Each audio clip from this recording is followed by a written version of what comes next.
Hey guys, welcome back to another episode of Dynasty After Dark. I'm your host, Calvin Timms. Find me over on Twitter at TDC_Calvin.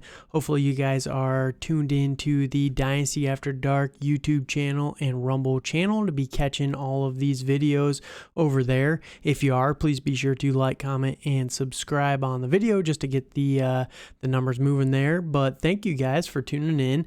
And we're continuing with a few of the Dynasty stashes, Dynasty buys that I would be looking at in the 2022 season and beyond. And today we're going to be going with the wide receiver position. And if you haven't heard, I've already put out the quarterback and the running back. Please be sure to check those out as well on the channel. And last week I had the top 3 at each position inside the top 12 that I think are going to go outside this year and going forward. So today I have 3 guys here that I am very excited about for this season and going forward. So the number 1 guy, and I call these guys buried treasure because all of these guys are very deep down on the ADP right now, and we're using the May ADP for Dynasty League football. And all 3 of these guys are going way too late in my opinion, and they all have top 12 upside in my opinion. So number 1 here, we got Hollywood Brown, Marquise Brown with the now Arizona Cardinals.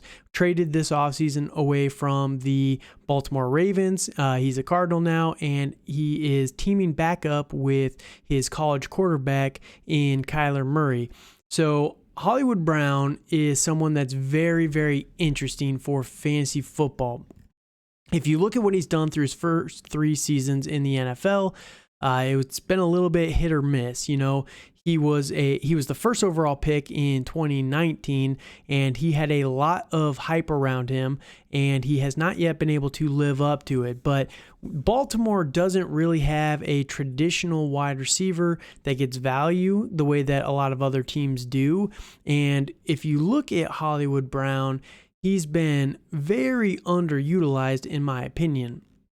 Now, if you look at his end of season rankings, last year was 22 in PPR, full PPR formats. 2 years ago, 36, and 3 years ago, 46. So already right there, he's already making a upward climb in his NFL career for fantasy football. I think that with Kyler Murray in this offense, he's going to be able to take the next step in that development for the wide receiver position, and he's going to jump into the top 12 at the wide receivers. So the reasons why, and first off, dude is special fast. He is a freak of nature fast, and a lot of these guys really started to break out into the NFL the last couple years. Those speed guys really got overdrafted for a few years there. Hollywood Brown, you could make that case, but his comp coming out was Deshaun Jackson. That's what everybody called him, but he's kind of on the smaller side. He's 5'9", 170 pounds. I think he's bulked up now at this point in his career to about 185, if I remember right. So he's not quite as undersized as when he was drafted, which I think is what the sleeper weight still has him listed at. But he's about 185, so he is a smaller frame wide receiver. He's not going to be the contested catch monster, but where Marquise Brown really he excels on the football field is in the change of direction and just speed aspect. So I really like him for that reason right there. And then you look at the Arizona Cardinals, the team that traded a first-round pick for Brown here, and DeAndre Hopkins is suspended for the first 6 games. They have James Conner at running back and Darrell Williams, Eno Benjamin. None of those guys really profile as major threats in the passing game.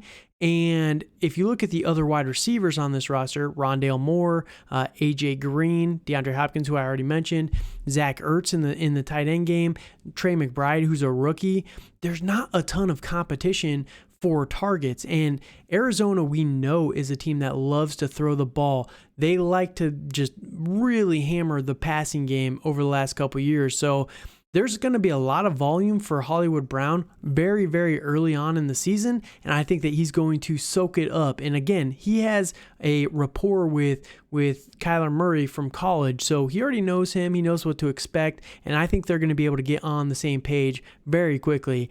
And one thing for this team that they've been missing the last couple years is a deep threat, like a true scary type of deep threat. They've had a lot of guys that have been able to excel in the mid-range to short yardage situations, but they haven't had a true deep threat kind of take the top off a defense guy, and I think Hollywood Brown does that for the team. So as of right now, he's going as the wide receiver number 26 in ADP, and I think that there's a very easy case to make for him to be top 12 this season. And if the rapport with Kyler and this team just goes that well, they're going to sign him to a long-term contract, and I think Kyler's going to be around here for a while. I think Cliff Kingsbury is going to be around for a few more years. Listen to my James Conner breakdown in yesterday's video on the running backs, and yeah, I'm very excited about this team in terms of development. So Hollywood Brown is the number one guy here, and at wide receiver 26, he's going to be a steal in my opinion. All right, number 2 here, we got Jerry Jeudy. And Jerry Jeudy with the Denver Broncos. He is going as wide receiver number 33. He's only 23 years old. He's a little bit bigger than Hollywood Brown, but former first-round pick, 6'1", 193 pounds. He's got 2 years of experience, and so far through the first 2 years of his career, it has not been what people expected from Jerry Jeudy coming out of college. He's coming from Alabama, and he was one of the best route runners that people have seen in a long time. And through 2 years with the Broncos, it's not been able to show up on the field. And you can put a lot of that, in my opinion, and it's always easy to make excuses for guys that haven't been able to break out yet. Oh, he's just a little bit too small. Oh, we just didn't get the variance going his way. Oh, this or that, injuries, blah, blah, blah. But they legitimately haven't had a good quarterback in both of his years in Denver. Well, they traded for Russell Wilson this offseason, and I believe, and I wanted to put Courtland Sutton on here too. I really did, but I felt a little easy and a little cheaty to put both of these guys on here because I think both of them are going way too late. And I think the issue is nobody knows which one of these guys to take a shot on. And I think both Jerry Jeudy and Courtland Sutton can have a very prolific fantasy career. If you look over at what Russell Wilson was able to do in Seattle, and I understand they weren't always the most reliable, but DK Metcalf and Tyler Lockett both were top 15 wide receivers for a long period of time there. So I think that Russell Wilson is going to be able to feed both Jerry Jeudy and Courtland Sutton because they fit different types of roles. Jerry Jeudy is more of a Tyler Lockett type of player. DK Metcalf would be more of a Courtland Sutton. He's just a bigger outside wide receiver. I'm not saying that either one of these guys, Jeudy or Sutton, is DK Metcalf or Tyler Lockett, but they prototype in those type of roles for the offense. So I think Jerry Jeudy is going to eat a ton over the middle of the field, and he's going to have the most accurate quarterback he's ever had. He's still only 23 years old. And at wide receiver number 33, it's a steal if he's able to return top 12 value like everyone thought he could when he came out into the NFL. And the one thing that has shown up for Jerry Jeudy through both of his years in Denver so far is his route running ability. He hasn't been able to really kind of showcase that on the field in terms of production, but he has been cooking people on the field. So sign me up for Jerry Jeudy with Russell Wilson. He's still got 3 more years on his contract before he's a free agent if they take the 5th-year option on him, which I think they probably would. They signed Courtland Sutton to a long-term contract last season, so they're really wanting to build this offense up, and I really like this offense with Russell Wilson, so give me any piece that I can get in here. Even KJ Hamler, who's going much, much later than Courtland Sutton and Jerry Jeudy, but is also very young as well, is another guy that I've been stabbing all offseason. So wide receiver 30 for Courtland Sutton, Jerry Jeudy, wide receiver 33, KJ Hamler, non-existent. I didn't look at him before coming on here, but those guys, I just think they're such a steal. And I get the argument that you don't know which one it could be, but it could be all three. So Russell Wilson is good enough, in my opinion, to feed multiple wide receivers in this offense. So don't let that fear make you miss out.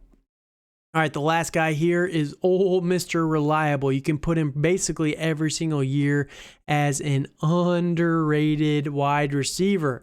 Brandon Cooks with the Houston Texans. He is going off the board as wide receiver number 37. He's 28 years old, and it feels like Brandon Cooks is 1,000 years old at this point in time. I understand it. He is someone who, he's been on so many different teams over the last couple years. He's been in the league since 2014, so this is his ninth year in the league, and it's just he's been to so many different teams. Started off in New Orleans. First 3 years of his career in New Orleans, then every year, basically, he's been on a new team. New England for 1 year, the Rams for 2 years, Houston ever since. So it's just been a constant roller coaster of teams for Brandon Cooks. So I understand why it feels like he's so much older, but he's 28 years old. He's right in the prime of his career, and I like what the Houston Texans are doing. They're definitely going to be building around him as the focal point wide receiver for this offense.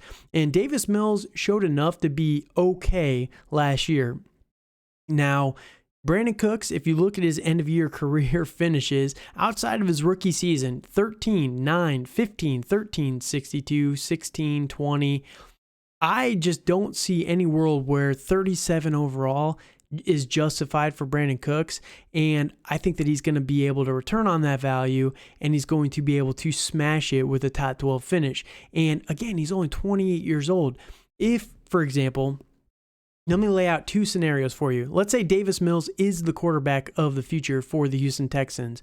Well, Brandon Cooks is the number one wide receiver for the team, and that's not going to change anytime soon. Nico Collins and John Mechie are not going to be able to dethrone Brandon Cooks for the next couple seasons. So for 2022 and 2023, at minimum, Brandon Cooks is going to be a stud. And let's lay out the other side of this situation, right? Davis Mills isn't the guy. Well, they're going to have a lot of draft capital to go up and get someone like CJ Stroud or Bryce Young next year.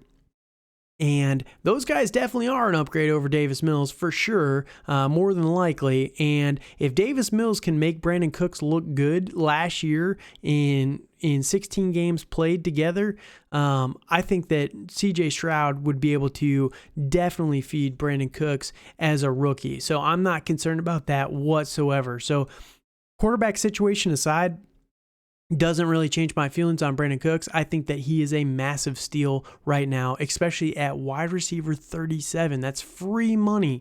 These guys are buried treasure because they're so far down the ADP, and they're going to be able to return top 12. And if not top 12, maybe they don't make a jump up into the top 12.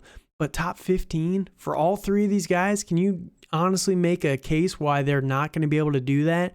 So I just think that these guys are very undervalued right now, and hopefully you guys can share your thoughts with me over on Twitter. Please be sure to follow me on Twitter at TDC_Calvin. If you're listening, again, the Dynasty After Dark YouTube channel and Rumble channel, I'm going to be continuing to put out content all off season.